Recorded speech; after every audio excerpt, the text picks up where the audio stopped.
আমরা সঙ্গে আছি, নেতৃত্বের সঙ্গে লড়াই করে আমরা বানর সেনার মতন এবারে লঙ্কা জয় করতে চাই। এই যে রাবণ রাজ্য চলছে, সে লঙ্কার বিসর্জন এবারে হবে, কারণ পরিবর্তন সভা নাম আমরা সভা করছি। জায়গায় জায়গায় প্রত্যেকদিন 200, 250, 300 আমরা স্ট্রিট কর্নার করছি সারা রাজ্যেতে পশ্চিমবঙ্গের পরিবর্তনের জন্য। গতবারও পরিবর্তনের লড়াই হয়েছিল, অর্ধেকটা হয়ে আটকে গেছে, এবারে সেটা পুরো করতে হবে। সেই জন্য গ্রামে গঞ্জে আমরা লড়াই শুরু করেছি। আজ একটু বড় করে হয়েছে, আপনারা দেখেছেন হয়তো আপনাদের এলাকায় পঞ্চায়েতে ওয়ার্ডে ওয়ার্ডে সভা হচ্ছে, কিন্তু মাননীয় রাজ্য সভাপতি যেহেতু প্রথমবার আমাদের জেলায় আসছেন, তাই আমরা সবাইকে ডেকেছি, সব কর্মীরা এখানে উপস্থিত আছেন। পরিবর্তন তো এমনিতেই হবে, পরিবর্তন যুগের নিয়ম, কিন্তু আমরা একটু তাড়াতাড়ি চাইছি। আপনারা অনেকে বলতে পারেন, হ্যাঁ আপনাদের মধ্যে আর বাইরে থাকতে ভালো লাগছে না, মন্ত্রী হতে চাইছেন। নিশ্চয়ই মন্ত্রী হব, মন্ত্রী তো হতেই হবে, নাহলে আপনাদেরকে সুবিধা দেবো কি করে? গরিব মানুষের জীবনের পরিবর্তন কি করে করবো? পশ্চিমবাংলায় বিজেপি সরকার না হলে নরেন্দ্র মোদী যে গরিব কল্যাণ যোজনার সমস্ত সামগ্রী পাঠাচ্ছেন এখানকার গরিব মানুষের জীবন পরিবর্তনের জন্য, সেটা আপনার কাছে পৌঁছবে কি করে?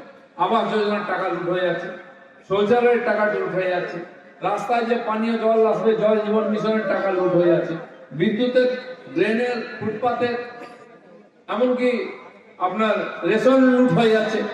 ছেলে মেয়েদের জন্য জুতো দিচ্ছে সরকার, তাও ফাটা, জামা কাপড় দিচ্ছে ঘর নেতা, নেতার মতো, ঘর মোছার মতো, সাইকেল দিচ্ছে তার পেডেল নেই, তার টিউন নেই, তার টায়ার নেই। এর পরিবর্তন চাই, সেই জন্য আমরা পরিবর্তন যাত্রা করছি। একজন তো যুবক থেকে গেল, বিয়ে হলো না, পিএম হলো না, দাড়ি পেকে গেল, যাত্রা করছে। ইলেকশন গুজরাটে, কেরলে গিয়ে যাত্রা করে, বলুন কংগ্রেসে কি হবে? মাটি চাপা পড়ে গেছে। আর একজন এখন বেরিয়ে পড়েছেন, 1.25 লক্ষ তো কাটিয়ে রাস্তায় নেমেছেন, এবার নাকি উল্টে দেবেন, পাল্টে দেবেন। কি করবেন সেটা তো বাংলার মানুষ জানে। তাই এসআইআরই আমরা বুঝেছি, দিদিমণির যে ভবানীপুর থেকে যেতেন, সেখানে 44,500 নাম বাদ গেছে। উনি কত ভোটে যেতেন? কেন যেতেন আমরা জানলাম। যেই নন্দীগ্রামে গেলেন, ওখানকার লোক কানমূলে বাড়ি পাঠিয়ে দিল হাতিয়ে দিয়ে। ওখানে মাত্র 10,000 মৃত ভোটার ছিল, জিততে পারলেন না। ভুয়ো ভোট নাহলে জিততে পারেন। তার খুব প্রিয় ভাই মেয়র ববি হাকিম, তার এলাকায় 66,000 বেরিয়েছে ভুয়ো ভোটার। বুঝতে পারো তাহলে আদলে 20, 25, 30% ভুয়ো ভোটার আছে। এই যে 3 বার জিতেছে টিএমসি, পুরোটা ভুয়ো ভোটারের ভোটে জিতেছে। সিপিএম তাই করতো। এবারে এসআইআরটা থেকে গুরুত্বপূর্ণ। ইলেকশন কমিশন বলছে একটা নামও ভুয়ো ঢুকতে দেবো না, আর অরিজিনাল ভোটারকে বাদ দেবো না। গামছার মতো নেংড়াচ্ছে, টিএমসি লোকের চোখ থেকে জল পড়ছে। একটাও থাকবে না, জেনে রাখুন।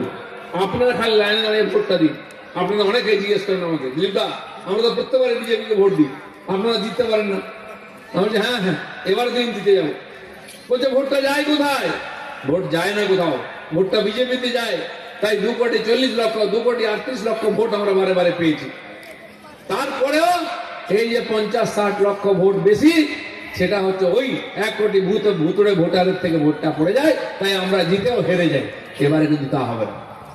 দরকার হলে কেন্দ্রীয় বাহিনী ভোটের রুমের মধ্যে থাকবে, বুথের ভিতরে থাকবে। ভুয়ো ভোটার ঢুকবে না, ফলস ভোট চলবে না। আমি যখন বলতে আরম্ভ করেছি, একজন মাস্টার মশাই ফোন করেছেন, দিদি আপনি ঠিক বলেছেন, বুথের মধ্যে সেন্ট্রাল ফোর্স রাখুন, নাহলে আমাদের কানের কাছে বন্দুক ঠেকিয়ে বলে 50টা ছাপ্পা মোট মারবো। মাস্টার মশাই নড়বেন না, কিন্তু চলে গেলে বাবা বলার সময় পাবেন না। তাকে বসিয়ে রেখে, বন্দুকে ঠেকিয়ে রেখে আর ছাপ্পা মোট মারছে।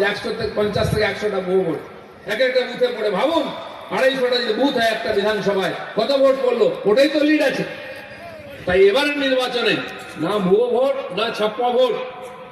ভোট দেবে পশ্চিমবাংলার যারা ভোটার তারা। তারপরে যদি জিতে আসে টিএমসি, তাহলে মানবো হ্যাঁ মানুষের জাজমেন্ট। বিহারে এসআইআর হলো, কখন থেকে চিৎকার চেঁচামেচি, এসআইআর হচ্ছে, এই ভোট চুরি হচ্ছে। আর ওই যুব নেতা বলছিল ভোট চোর, গদ্দি ছোড়। মোদীজিকে বলছে ভোট চোর, ভোট চোর, ভোট চোর। যখন ভোটের রেজাল্ট বেরোলো, মানুষ এমন ধুইয়েছে না, কংগ্রেসকে দূরবীন দিয়ে খুঁজতে হচ্ছে বিহারে। ইউপি, বিহার, মধ্যপ্রদেশে কংগ্রেস নাই। বাংলায় এখানে তো চন্দন দেওয়ার জন্য পাওয়া যায় না। একটা বাই ইলেকশনে মুসলমানরা জিতিয়ে দিয়েছিল টিএমসি এর টাইট দেওয়ার জন্য, সেও চুপি চুপি গোয়ালে ঢুকে পড়েছে। গিয়ে ভোটই করতে পারেনি সিপিএম কংগ্রেস, যারা একদিন ভুয়ো ভোটে জিতত। আর এবারে টিএমসি সুযোগ এসছে। আসুন, পশ্চিমবাংলার ভাগ্য পরিবর্তনের জন্য, আপনার ছেলে মেয়ের ভাগ্যের পরিবর্তনের জন্য বিজেপিকে জেতাতে হবে। সারা ভারতবর্ষ তারা বারবার বিজেপিকে জেতাচ্ছে, তিনবার মোদীকে প্রাইম মিনিস্টার করেছে এখানকার লোকেরা। আর আমাদের এই বাংলার ছেলে ভারত কেশরী ডক্টর শ্যামাপ্রসাদ পশ্চিমবাংলায় তৈরি করেছিলেন জনসংঘকে। সেটাই আজকে ভারতীয় জনতা পার্টি, মোদীজি আপনাদের যে গ্যারান্টি দিয়েছেন সেই গ্যারান্টি আমরা রক্ষা করব। সারা ভারতবর্ষের লোক মোদীর গ্যারান্টিতে বিশ্বাস করে। তাই বিহারে শেষ সপ্তাহ পর্যন্ত চলছিল কে জিতবে, বিজেপি জিতবে কি আরজেডি জিতবে। লোকে এমন মারলো ঝাড়ু, কাউকে খুঁজে পাওয়া যাচ্ছে না, বিজেপি চলছে। তো নরেন্দ্র মোদীর প্রতি মানুষের যে শ্রদ্ধা আছে, যে বিশ্বাস আছে, তার কারণ বিজেপির তিনি নেতা, সেই বিজেপি আপনাকে প্রতিশ্রুতি দিচ্ছে। আমরা আছি নরেন্দ্র মোদীর এখানে প্রতিনিধি, আপনার স্বপ্নকে সফল করব। আপনার যে অত্যাচার হচ্ছে, আপনার উপরে যে লুট হচ্ছে, আপনার অধিকার যে ছিনিয়ে নেওয়ার চেষ্টা হচ্ছে, সেটা আমরা ফিরিয়ে দেবো, তার প্রতিবাদ করব। তাই গ্রামে গঞ্জে শহরে আমাদের কর্মীরা ঝাঁপিয়ে পড়েছেন। 2021 সালে নির্বাচনের পরে যে অত্যাচার হয়েছে আমাদের কর্মীদের, এখনো বহু কর্মী আমাদের বাড়িতে নাই, বাড়ি ভেঙে দিয়ে থাকার মতো নাই, বাংলার বাইরে গিয়ে কাজ করছে। সেটা ফিরবে আবার এই ইলেকশনে, বলছে দাদা যাই হোক এবার ইলেকশনে এসপার ওসপার করতে হবে, আবার এসে কাজ করবে। খালি আপনারা আমাদের সাহস দিয়েছেন, আপনারা সমর্থন করেছেন, আশীর্বাদ করেছেন বলে আমরা বড় বড় কথা বলছি। নরেন্দ্র মোদী প্রধানমন্ত্রী হয়েছেন,